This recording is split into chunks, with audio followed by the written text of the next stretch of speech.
So I think it's time to, instead of being a speculator and hoping your 401k goes up, I think it's time to start investing like the rich.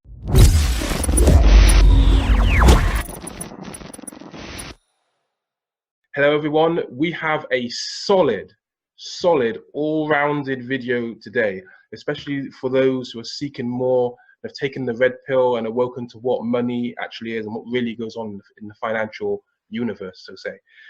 Today's guest, who has a special announcement, is a best-selling author, expert in the gold and silver markets, expert in entrepreneurialism, investing, and has also reported on Bitcoin at $13. I'm high-fiving you on that one there. I'd like to welcome Daniel Ameduri of Future Money Trends. Welcome, my friend. And thank you for being here. Hey, thanks so much for having me on. I'm looking forward to this. So let's get straight into it, man. So in a previous video that you made like a few months ago, you mentioned that it takes 7 generations for a family to become wealthy, and also 7 generations for a family to become poor. So say, like, mentally. Could you elaborate on that and explain that? Because I find that fascinating. Yeah, it's four. So they talk about rice paddy to rice paddy, or shirtless sleeve to shirtless sleeves, and what it talks about is that, if you have that first generation that makes money and it usually passes it on fairly successfully. But that third generation usually blows it, and by then the fourth generation is starting all over from scratch. Horrible, right? Yeah. And so that's one thing that, many wealthy people have tried to solve. Some of them have gone to great lengths in trying to solve it. And in the end, when you do a lot of these research from these family wealth offices, every generation needs to be that first generation, which is part of the reason why I wrote this book, Don't Save for Retirement. I wanted to basically be able to hand something to my children that, hey, here's an instruction manual on how to repeat this. Here's this recipe to become financially independent. And of course, it doesn't matter if you're 20 years old or 60 years old. It's the same recipe because it's simply the strategies of the wealthy. Yeah, good stuff. We're going to get to your book very, very shortly. It's another thing. Why aren't people doing more when they know their wealth is being drained by a rigged financial system? Is it a lack of education, with the schools? Is it laziness? Is it fear, or a combination of all these different variables?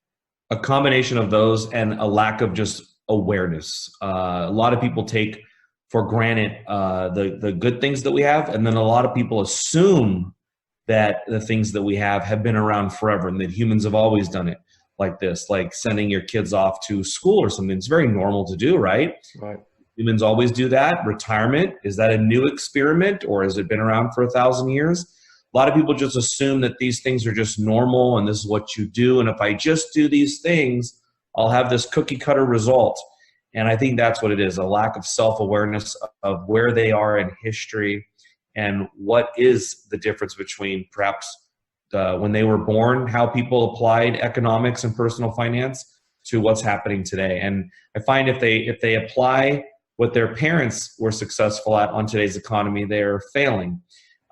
Meanwhile, if they actually embrace all these great technologies and great things that we have today in this world, they can become very happy and very successful. Yeah, definitely. I agree totally. So the pension system is a joke. At least it is in the West anyway. It is over here in England. It is, rising ages before people can even get access to their hard-earned money. Government struggling to pay retirees. Would you reckon we'll see a pension implosion in our lifetime? I think we will see it, and it might happen sooner than later. And I think it's kind of one of the reasons too why you're seeing a melt up in the U.S. stock market. People don't realize that the U.S. stock market has become very important to the government and to the Federal Reserve because of its ties to the global pension system and the pensions all around the United States. I mean, if they even see another down year, I mean, some of these cities are one down year away from implosion. They're already running deficits. They're already coming under. I mean, they really thought that they would compound these things at 7 to 10%, and you just don't compound average returns. It's not possible. No one does it. They've done all sorts of studies. So it's very interesting to see what's going to unfold here. There are some areas in the United States, for the most part, actually, it's against the law to default on a pension. So the cities that have done it or modified it, the pensioners are taking them to court. So That will happen, and that is happening. The government ones are all unsustainable. The private industry realized how unsustainable it was, and they started leaving the pension game in the 70s and 60s even. So they saw that this wasn't going to work. But of course, the government, they tripled down on it. And they've got people who, I know people who work for the government here in the United States, and they're retiring at 50 years old, making $150,000 a year, and then they go and get another job working for another part of the government. Now they're building up a new pension. I mean, this goes on regularly here in the US. Yeah, same thing in the UK. We're not even allowed. Like, I inquired about cashing out my pension pot, whatever was in there, back in 2015. It was like, you're not allowed. You're not getting that until you're older. And I wanted to kind of take it out of that and then put it into like gold, Bitcoin and stuff back in the day. They didn't let me, and it's like they should be. And the reason was that they couldn't guarantee, they need to keep everyone's pension locked in so they can guarantee future payouts in the future. But it sounds like a Ponzi scheme, because where's all the money going? Like, what are they doing with it? Like, if people put in X amount of money, they should be getting X amount back in the future, right? So it just stank, and that was like another big red pill moment for me, among others. So yeah, with the pension scheme. Yeah, and it's really not your money, as you can see. In the United States, we have the Social Security system, Social Security Administration, and I have family members who put into that system from 16 years old to 68.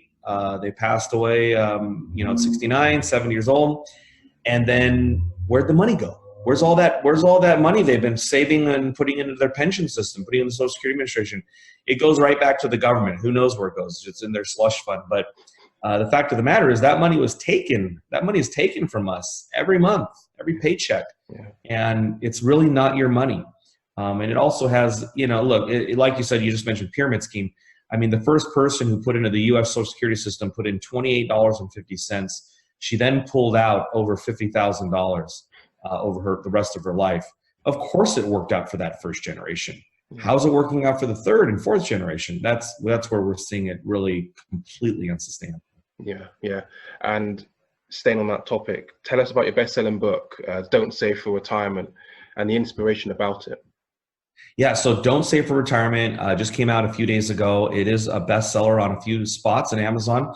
For your listeners, I have set up a page called futuremoneytrends.com/save. They can read the book and the intro. It starts off with my wife and I in a bankruptcy attorney's office. But the inspiration to start and redoing this book was originally for my children.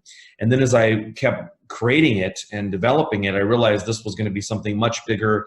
That look, my frustration with a lot of the wealth books that talk about passive income investing or cutting spending is, perhaps they don't give enough details. I really feel like in chapter 5, chapter 6 of this book, like if you read those, I think you're good on as far as investing. You can read another chapter on cutting.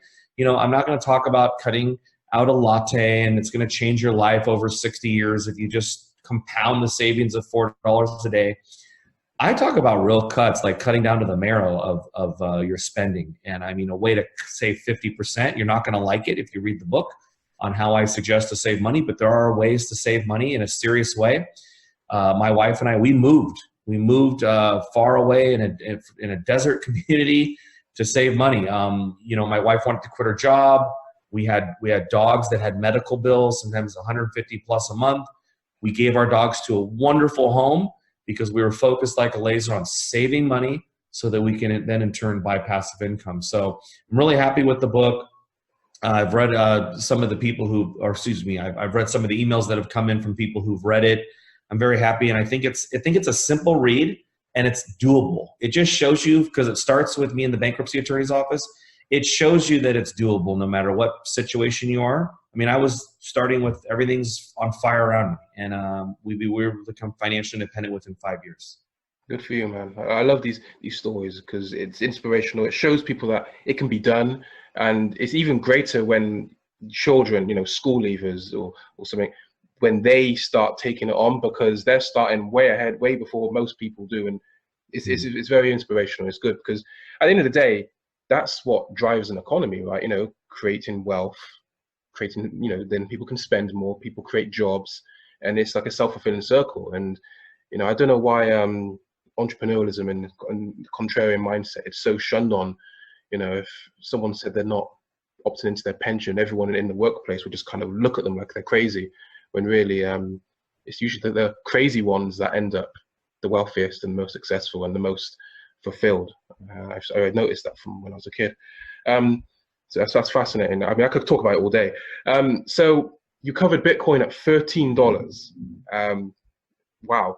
And cryptocurrencies are the best performing assets year to date, and probably in the last decade. We on this channel, me and my friend, he's come on here as well. We have a saying, "Shitcoin for more Bitcoin." How do we tackle? Yeah. How do we tackle like speculative, volatile, one-hit wonder altcoins? Well, I'll tell you this: if anyone who's listening to this is a Bitcoin or cryptography or a blockchain enthusiast, this is one of the biggest opportunities that faces you to be able to get active income, and you could have a business that's directly tied to it. You can invest in them, or you could even help there's supporting companies that can help a blockchain company and services. So this is a great opportunity. If you understand it and get it, man, this is a chance to dive all in. For speculators out there, which is like me when I'm investing in cryptocurrency, I personally have a heavy bias towards Bitcoin, just because it's the one that's shown me that, look, it's truly it achieves all of my objectives. I'm looking for privacy. I'm looking for a stable store of value. People say it's not stable because it's volatile. It's stable in the sense that it's not going away, that it is the most secure and safe token that you can own. So that's why I like Bitcoin. But I also own Dash and Ethereum and Litecoin. But just anybody know that you're speculating. I wouldn't go based off of just somebody's recommendation. I'd really focus on doing some due diligence. Talk to the people who did the white paper, or who are perhaps behind the altcoin. A lot of these altcoins in 2017, as you know, people just walked away. Management just left them. And so, I mean, I'd stick with the big names here, because look, you're going to make just as much. You're going to make a lot of money owning something like a Dash or Litecoin or a Bitcoin, because the fact of the matter is, when mania comes back into the sector, which it ultimately will, people are going to go to those go-to names. It's kind of like in gold stocks, is another sector I'm heavily involved in. The quality and big names always move first. Institutions pour money. Yes, it's true. All those OTC and pink sheets will have their day as well. Rising tide lifts all boats. But I don't know, how long those are going to last, or if they're real deals, or what's going to happen. What I do know, if you're going to speculate in the crypto market, if you're going to invest in a publicly traded company, make sure it's one that is sustainable. It's big. It's got the right people. It's got a lot of money. Very simple business model. And then if you're investing in the actual cryptocurrencies, same thing. Make sure it's one that has a good infrastructure, that it's usable. And try using these cryptocurrencies. We did a video, 5 years ago, of us just purchasing stuff on Amazon, just to kind of show people, look, you make sure you do an actual transaction for yourself. That way you'll understand what you're even being told when you're talking to some of these altcoins. Right. That's a very good point, actually. Actually use them for what they're supposed to be used, and see if they work, how well they work. That's a good point. Yeah, I'm gonna emphasize on that. That's a good point. So we've got cryptocurrencies, but also, like, I strongly respect precious metals as well. Like, they're solid assets. Gold and silver, are they like the ultimate hedge against inflation? And will precious metals have, like, even though they're doing very well, it's been a good year for precious metals, will they have a Bitcoin price pump moment? Like, will they just explode, just like how cryptocurrencies did? Because cryptocurrencies kind of stole their limelight a bit. Yeah, I think if gold did something like Bitcoin, it'd probably be the end of the world. So hopefully that doesn't happen. I have young children, I do too. Yeah. So hopefully, it's with gold. Let's say gold doubles, it goes to 3,000. That'd be a massive move for gold, and the gold stocks could perhaps go up and have returns like a cryptocurrency, but not the physical metal. And I don't look at gold as a hedge against inflation or deflation. I look at it as insurance. It is a backstop on my wealth. It's one thing that I know. It will have value no matter what monetary system we have, whether it's reset and everyone becomes owning cryptocurrency, or what's very likely here in China, everybody's using WeChat. They don't even use money or cash anymore. So I look at gold as just a good asset to have in your portfolio, but I'm talking like 5-10% precious metal exposure, not 50% or 75% or going all in. Own some gold, because gold is an asset that has performed well over time. It's held its purchasing power, but it's just money. So I wouldn't obsess over money. Understood. So as we draw out this chat, what do Americans think of Brexit and the EU's unstable situation? So Americans, if you told them what they thought about Brexit, they would ask you for bacon, eggs, and toast. Americans, for the most part, in fact, even with Macron and England meeting today. Yes, yeah. American media really didn't cover it. I only know about it because I'm in the financial space. I'm looking for, all kinds of news about different investments and different companies. And so I came across it. But yeah, if you turned on any of the news stations right now, you won't hear about that at all. So it's interesting, it's a major event. There are a lot of major events happening in both Europe and Asia.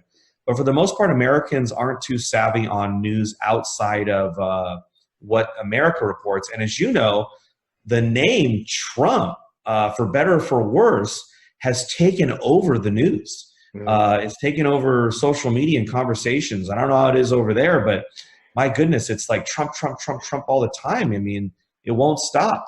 Trump triggers people as much as he does over in America. Yeah, people get triggered over here over Trump. Yeah, president. Yeah. I mean, when he came over here, the media tried saying, when he came to London, they were like, "Oh, massive riots for Trump." But when you actually saw the real pictures, no one cared. No one really turned up. I love how they really hyped up the big baby book thing. It was tiny. It was tiny, mate. It was like they made it look like it was really, and people actually like donated money to this. And this thing, it wasn't that big. It was like tiny. It was a piece of crap. And but the media, they got the camera angle and everything.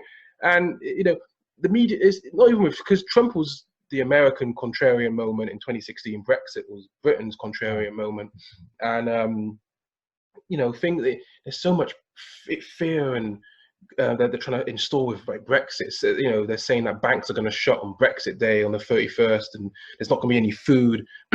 But interestingly, whether or not people like Brexit or not, Britain is one of Germany's.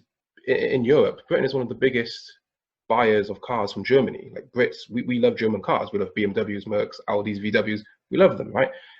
Germany doesn't want to lose that revenue, and Deutsche Bank isn't looking good. So if the EU are kind of launching this Project Fear at everyone over here, what does that say about the mindset over there? So it's an interesting one. And like with Trump, there's a lot of fear and a lot of the media kind of blow it out of proportion a lot. So yeah, we were supposed to be in World War III, and the Dow was going to be at 1,000, and gold was going to be at 20,000. None of that happened. In fact, just the opposite. I mean, for the first time in a long time, we're seeing wages increase. I mean, the employment situation here is very strong. People have a good mobility. If they want to quit their job, they're very likely to get another job.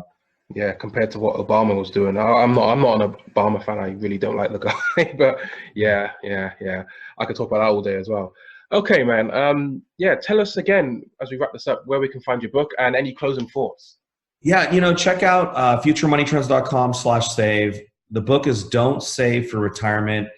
And I would just tell everyone to consider has retirement been successful? According to Vanguard, the biggest holder of these accounts, 401ks, the median is at $58,000.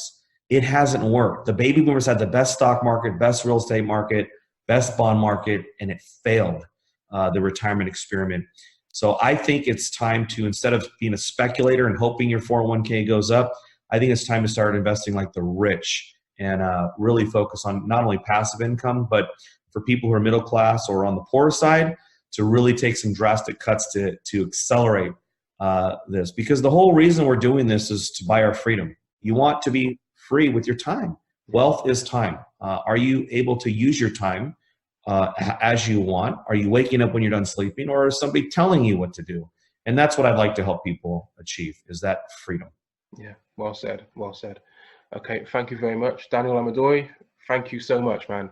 Thank you very much. Hope to have you again soon. Yeah, cheers, man.